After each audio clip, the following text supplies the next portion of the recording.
One of the producers of Spider-Man Across the Spider-Verse talks a little bit more about the use of Spider-Man 2099, aka Miguel O'Hara, and how they landed on the character being the way he is, and how before, in earlier versions of the film, the character was just a complete a-hole with almost no reason to do anything that he was doing. So once again, this comes at us from Phil Lord and Chris Miller, who spoke with Rolling Stone about the inclusion of 2099 and him being a sort of villain slash antagonist in this. And they revealed that very early on, when Miguel O'Hara was sort of being positioned as the bad guy, they knew what the story was. But the story was just too plain. He had no rhyme or reason to do what he did.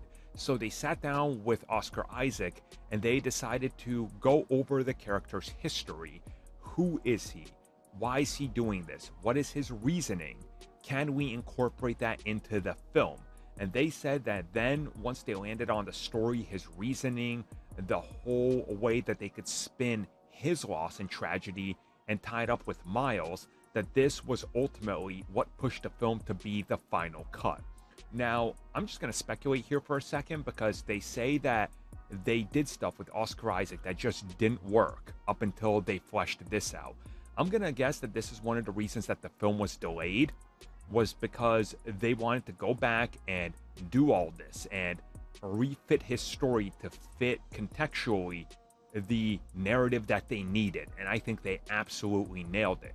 So them revealing that he was more of just sort of a bad guy with no rhyme or reason, just 2099 is evil, and that's the revelation, that didn't work. And I honestly do think that they made the right choice here.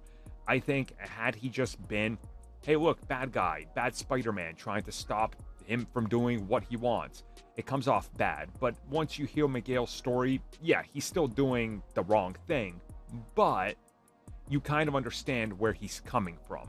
So it doesn't make him seem like a complete, piece of garbage human being.